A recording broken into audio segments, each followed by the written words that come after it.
Sadie's room is now mine. Saying that, Megan smirked with a nasty grin. I felt a strong disgust at her expression. No good wife should live in the warehouse. Joining in Megan's cruel joke, my mother-in-law Abigail and father-in-law Ethan began to drive me out. I thought we were close, but it turns out they're on Megan's side after all.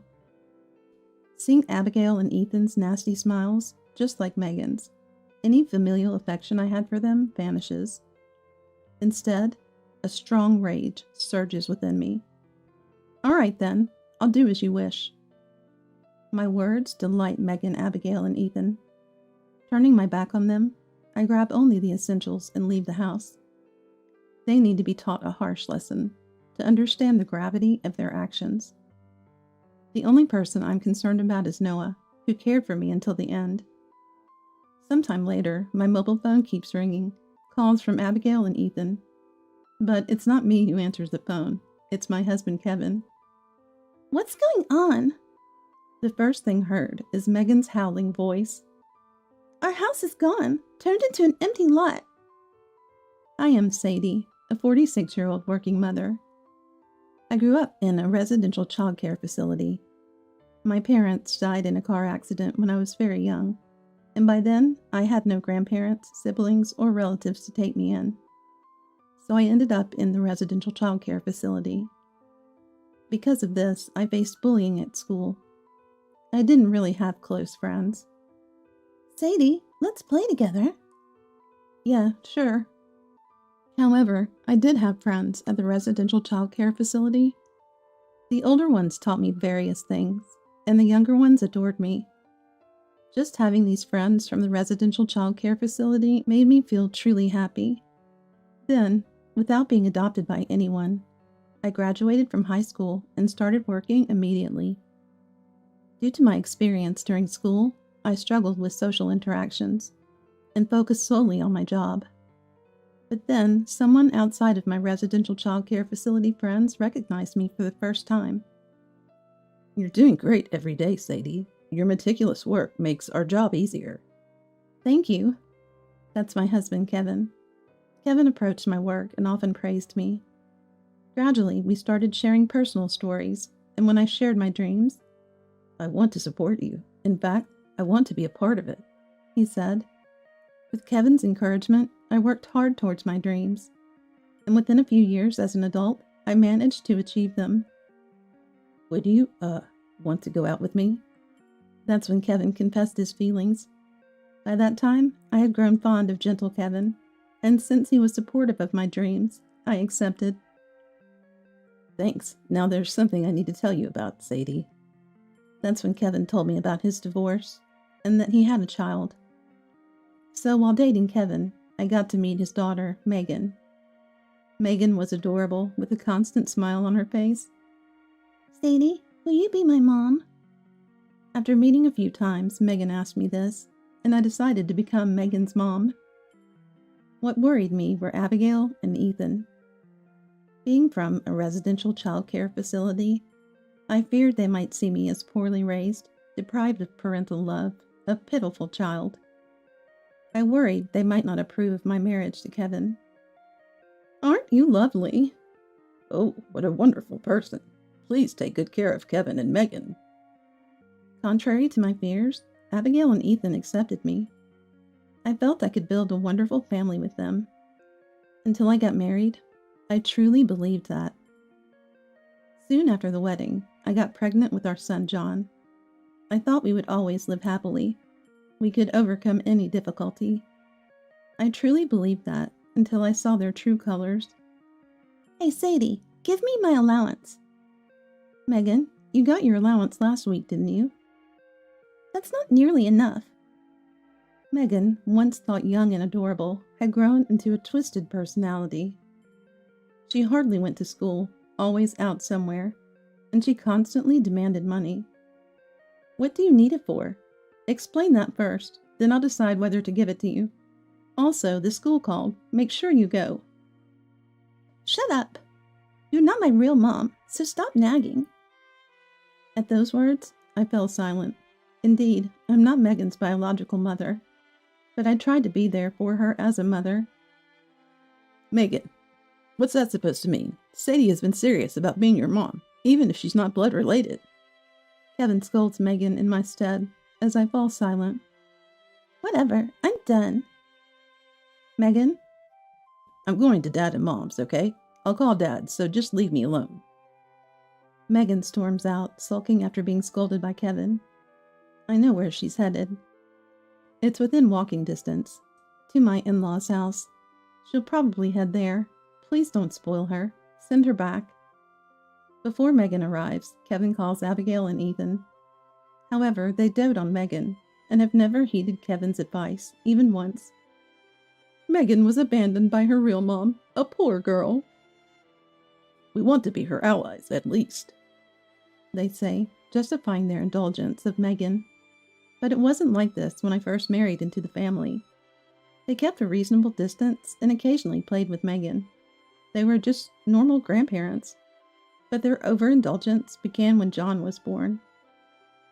The grandparents probably don't like me, John felt, sensing their favoritism, despite John being Kevin's child and their grandson. Megan is the one who's had it tough, and they favored only Megan. They spoiled her with everything she wanted, not just on birthdays or Christmas, but every day, while barely acknowledging John. John is my child too. If you continue treating him like this and making him sad, we won't support you anymore. Kevin confronted Abigail and Ethan, leading them to treat both children more equally, at least outwardly. Why are they so fixated on Megan? It's because of Megan's real mom, Kevin's ex-wife. Kevin's ex-wife was very beautiful, you know. We've known her since she was little. Not that we're saying anything bad about you, Sadie. You're doing great, really. Please, don't worry about it.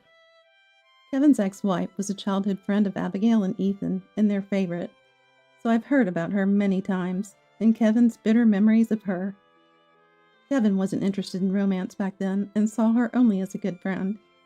But under pressure from others and strong advances from his ex-wife, they started dating.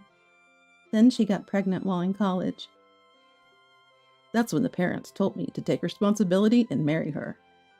But his ex-wife was, so to speak, a serial cheater. She had multiple men aside from Kevin and disappeared after leaving baby Megan behind, shortly after quitting college due to her pregnancy.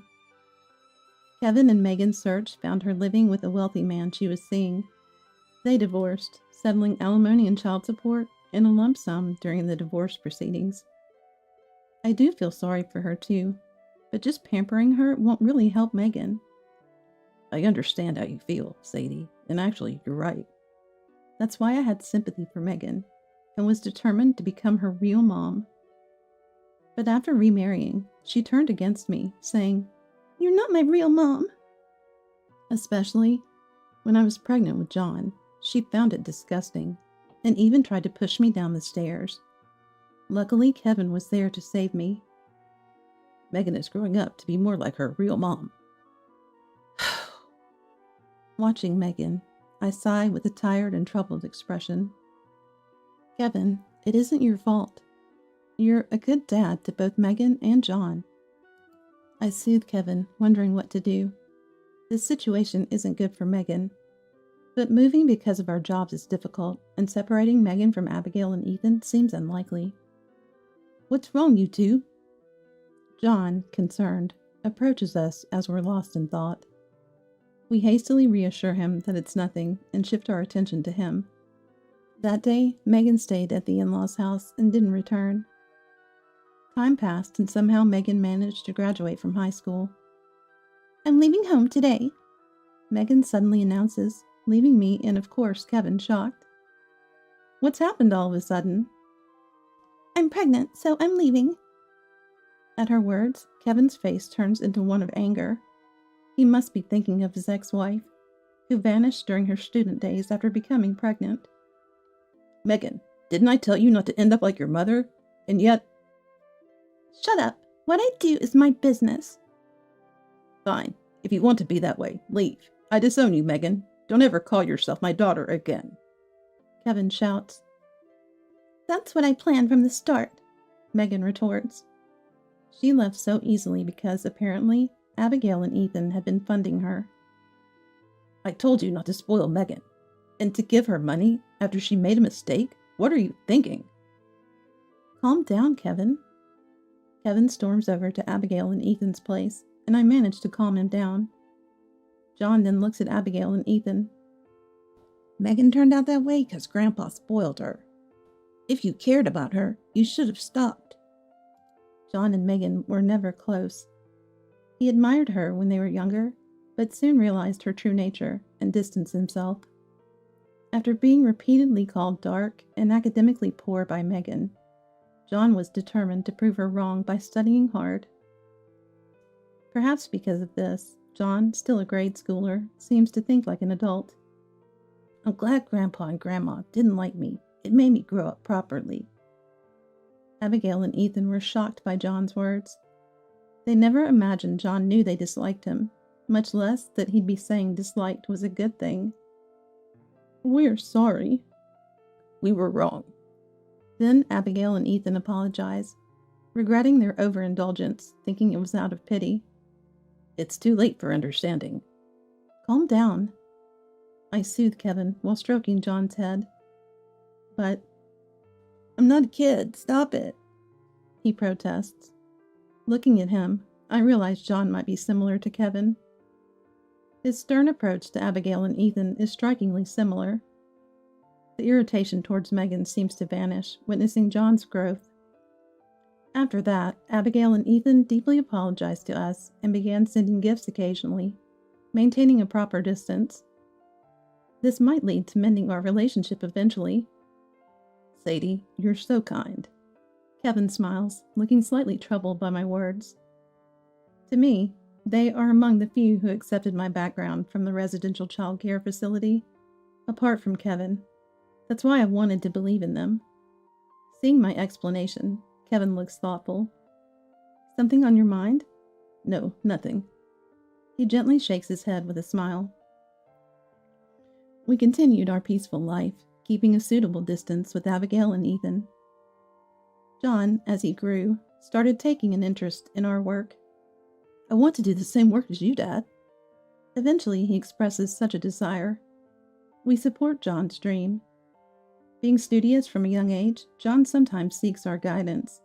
Each time we teach him, and as he grows, his understanding deepens. We could feel John's growth. On the other hand, Megan, after receiving money from Abigail and Ethan, became unable to reach. We don't know where she is now, and have decided to leave it be. Am I heartless? Not at all. You've done enough, Mom. Kevin and John reassure me when I voice my concern. I smile and thank them. Even though I say that, I still wonder. I look at old photos. There's Megan smiling. How did it turn out like this? I murmur, looking at Megan's photo.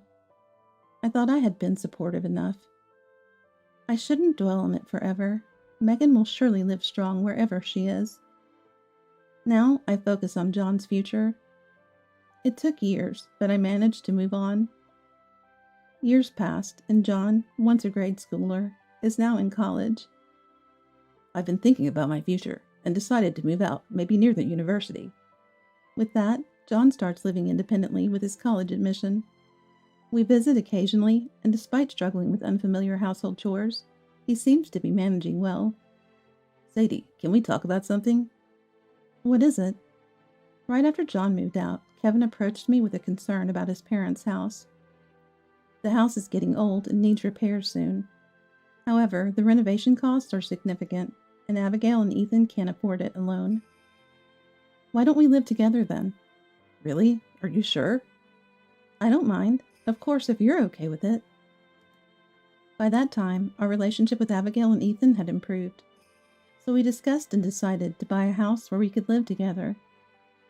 Thank you for suggesting we live together, Sadie. We'll make sure not to trouble you. True to their word, Abigail and Ethan didn't interfere with us, always notifying us in advance when they wanted to visit our part of the house. We sometimes shared meals, but mostly we continued keeping an appropriate distance. One day, Kevin had to go on a long business trip abroad. If anything happens, don't hesitate or worry about the time. Just contact me immediately. Don't feel reserved because they're my parents. I understand, don't worry. Kevin was concerned until the last moment, but I reassured him and saw him off. In reality, my relationship with Abigail and Ethan remained unchanged, each of us not intruding more than necessary. I got busier with work, and my return home became later than before. A month passed, and Kevin was able to focus on his work without worry. Then, unexpectedly, "It's been a while." Megan." Megan suddenly appeared at our house, with 4 children in tow. "You've come back, Megan." "Welcome back, Megan."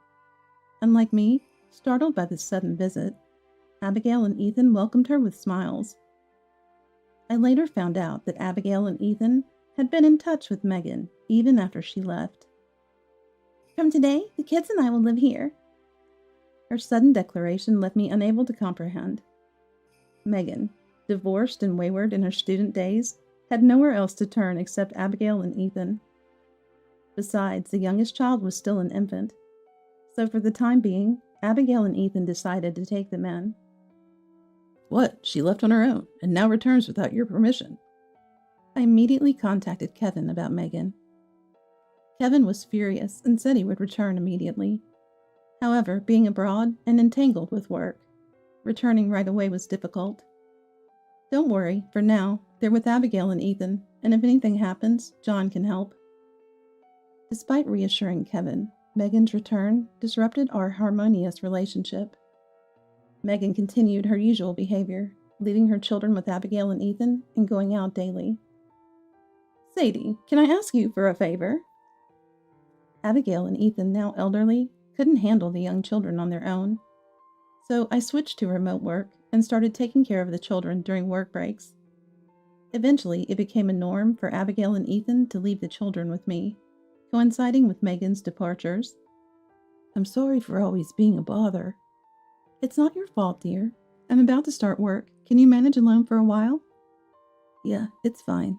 Everyone's napping, and I have homework to do." Fortunately, the oldest, Noah, is a responsible and kind child, actively taking care of his siblings. He helps with household chores, always looking apologetic, making me feel sorry for him and letting him in. It's probably my fault for always accepting them. But the main issue is Megan, who leaves her children and goes out. "Hey, Megan." "What? No need to raise your voice. I can hear you." One day, I decided to confront Megan, who had just returned home in the morning. "As a parent, Megan, you should properly take care of your children." "You're as nagging as ever. Besides, you're living here too, so you should help out more." Megan's words puzzled me, and I couldn't help but tilt my head in confusion. Apparently, Abigail and Ethan had been complaining to Megan about me not doing enough household chores while living together. Megan's words made me involuntarily glance at Abigail and Ethan. "Is that really true?" "Absolutely. What does Kevin's wife do? Locking herself in her room, not lifting a finger?" I was dumbfounded, never having heard such complaints from Abigail and Ethan before. Megan, catching my attention, suddenly exclaimed, "Oh, that's right," as if struck by a thought. "If you can't fulfill your role as a wife, then leave." That way, I can use your room, and with you gone, I can stay in the house without any nuisance. It's a win-win, so leave." I was bewildered by her words. I felt my anger rising, but noticed Noah watching us from the corner of my eye. I didn't want to argue with Megan in front of Noah. Yet Megan laughed, as if she had come up with a great idea. "I'll be taking Sadie's room." Megan sneered. I felt intense disgust towards her. "Useless wives should live in the storage room." Abigail and Ethan, agreeing with Megan, started to drive me out. I thought we had been close, but they were siding with Megan. Seeing Abigail and Ethan's mocking smiles, any familial feelings vanished. Instead, I was filled with rage. "All right, I'll do as you wish." Megan, Abigail, and Ethan were delighted with my words. Turning my back on them, I grabbed the essentials and left. They needed to be taught a lesson about the harsh reality. Only Noah, who cared for me till the end, was my concern. John, sorry to bother you this early, but can I come over to your apartment? I contacted John and Kevin and left the house in a cab. Welcome, Mom. Make yourself at home. Sorry for the sudden visit. I then visited John's apartment, where he warmly welcomed me, having been informed. What did Dad say? He'll be coming back as soon as he can. A few hours after our conversation, Kevin managed to return and joined us. Megan and the parents. I won't forgive them. Calm down. I'm not planning to let this go either. We then started strategizing. Firstly, the children. If things remained as they were, Noah and his siblings would be unhappy. We decided to completely separate Megan from Noah and the others. Understood. You know nothing. Got it. Kevin pretended to be clueless and contacted Abigail and Ethan. He put it on speakerphone so John and I could listen. Initially wary, Abigail and Ethan relaxed once they believed Kevin was unaware. Since you seem to be getting along well with Sadie, I was thinking of sending the 3 of you on a trip together. I'll send 3 travel vouchers, so have fun. Kevin then gifted them a trip. As we anticipated, Abigail and Ethan left the house with Megan, overjoyed to be going on the trip without me. During their absence, Kevin, John, and I returned home. Sadie, you're back. I'm sorry for worrying you. It's all fine now. At home, a tearful and anxious Noah was holding his siblings. I immediately took the children under my care and started packing their belongings. Noah, do you know your dad's contact details? Yes, I remember. Can we call Dad? Yes, we can. Fortunately, Noah knew his dad's contact information, so we were able to reach out to Noah's dad. It turns out Noah's dad comes from a wealthy family and chose to divorce Megan after learning about her infidelities. Like mother, like daughter, huh? Kevin mutters, prompting a wry smile from me. Apparently, Noah's dad had intended to take custody of all the children. However, before the discussions could conclude, Megan disappeared with the kids. He had been searching for them ever since. He was grateful when we contacted him and quickly came to pick up the children. Sadie, thank you, and I'm sorry for all the trouble. Noah repeatedly expressed his gratitude and apologies while looking happily at his siblings going to their dad. We watched them leave with smiles and then got to work. Well, with this, there were no more regrets. Hello, I have a request. I contacted a real estate agent while Kevin arranged various matters, and John helped with the move. Working together, the house was soon emptied. We completed all necessary procedures and decided to move. I can't wait to see their faces.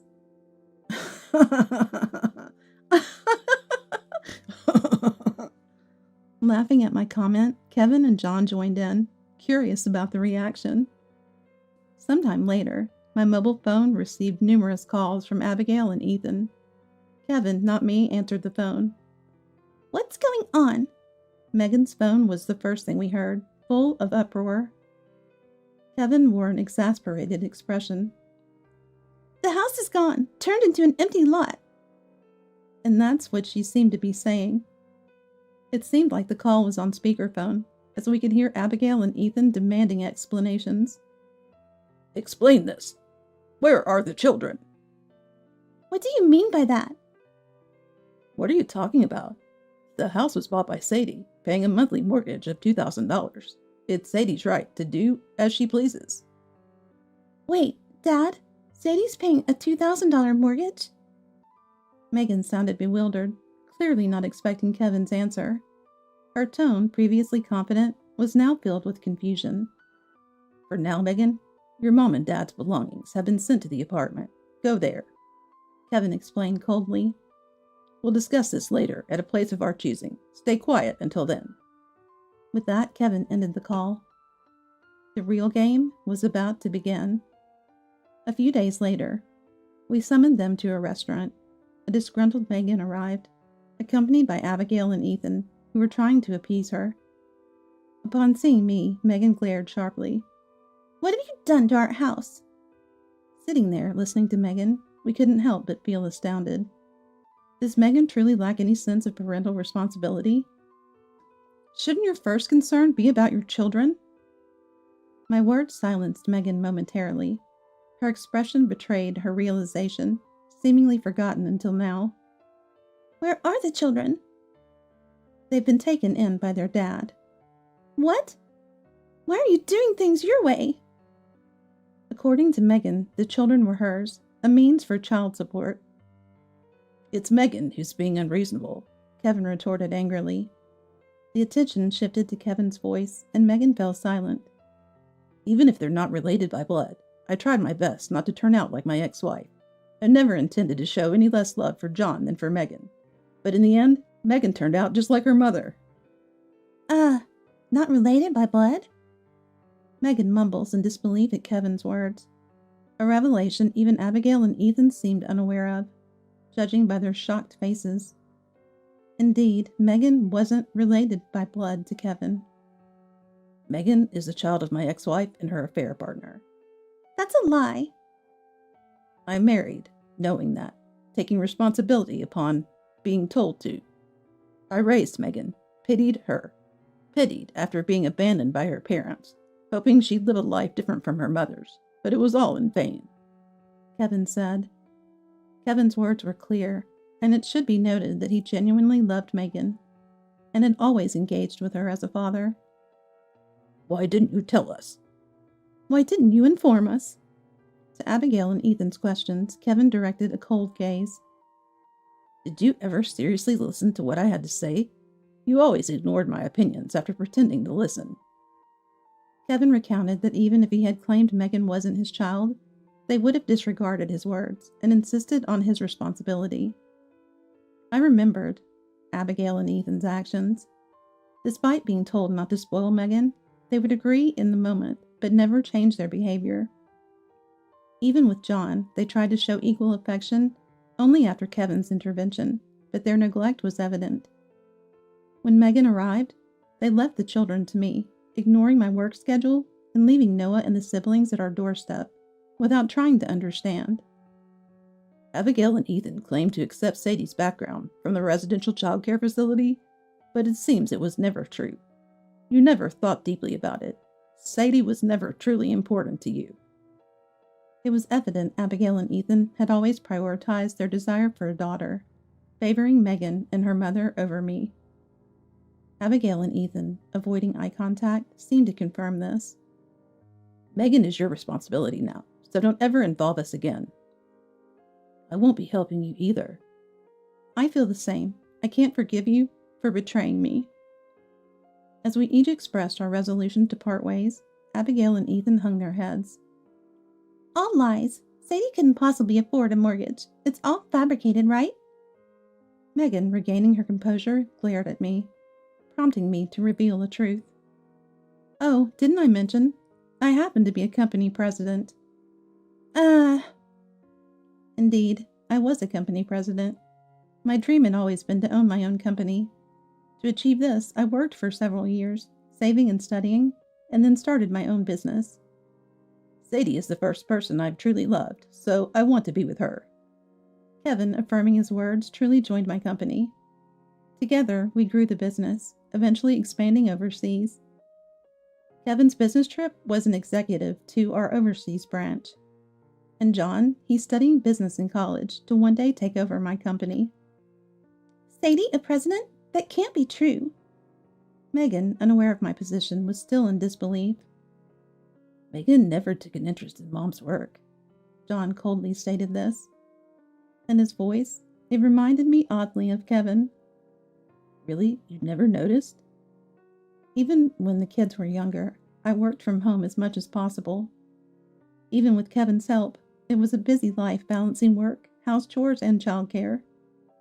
I saw Mom working hard every day. I even heard her discussing complex business matters over the phone. We never lacked anything financially, even if we didn't know she was the president. We knew she was earning well. But you never gave me an allowance when I asked. You spent your allowance within a week, and Mom would give you more if you explained the need. She just didn't hand out money thoughtlessly like Grandpa and Grandma. John took out his mobile phone and showed them a video. It was an interview I did on TV. Mom's famous enough to be featured on TV. I thought you knew and came back to cash in on that. John was always cheeky, always acting superior as a younger brother. When did Megan ever treat me like a brother? You just saw me as an enemy because I'm Mom's son, and technically, Mom and I aren't even related by blood. Did you really think I'd listen to my so-called sister? Megan fell silent at John's words, though her eyes still glared at us with resentment. I wanted to be Megan's real mom, even if we weren't related by blood, but that didn't happen. Now I don't want to be Megan's mom anymore. In fact, I feel nothing but disgust. This can't be happening. It's all lies. From now on, no more support, no more help. You're on your own. Kevin declared this as we stood up, paid our share, and left the restaurant. My life is ruined because of Grandma and Grandpa. That's our line. If only Megan wasn't here. We can hear their loud argument as we left. Kevin and I then returned home safely. Our home, with its spacious yard, was peaceful as we discussed what to do with it. Please, tell me where the new house is. Abigail and Ethan reached out to us, but we chose to ignore them. After we left the restaurant, Megan, Abigail, and Ethan apparently had a fight. During the altercation, Megan broke some property and assaulted an intervening staff member, leading to her arrest. Additionally, it was revealed that Megan had been engaged in marriage fraud.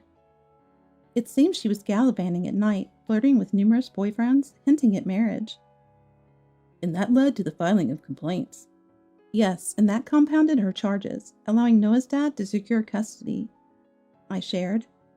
After moving to our new house, Megan's ex-husband brought Noah and the other children to visit and filled us in on Megan's situation.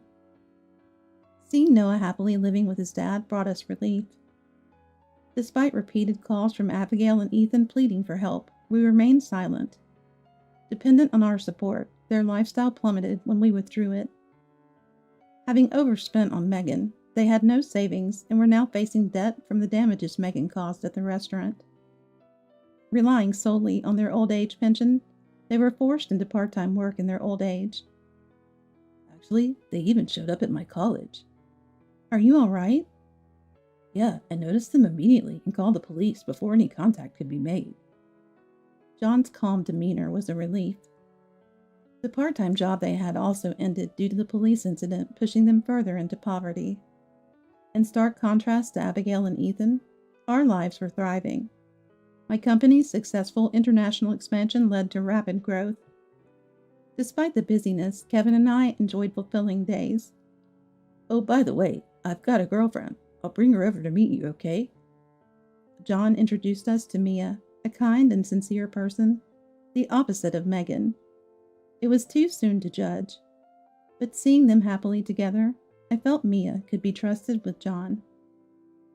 Sadie, once work calms down, how about we go on a trip? Sounds wonderful. I smiled at Kevin's suggestion, looking forward to the trip and focusing on my work. Years passed. John joined the company as my successor, working hard every day. Mia, wanting to support John like Kevin did, also joined our company. The couple now lived nearby, happily married. It turns out Mia also grew up in the same residential childcare facility as you. This revelation brought Mia and me closer. Today, John and Mia were visiting. I prepared a delicious meal to welcome them. During their visit, Mia shared the news of our soon-to-arrive grandchild, filling us with joy and excitement.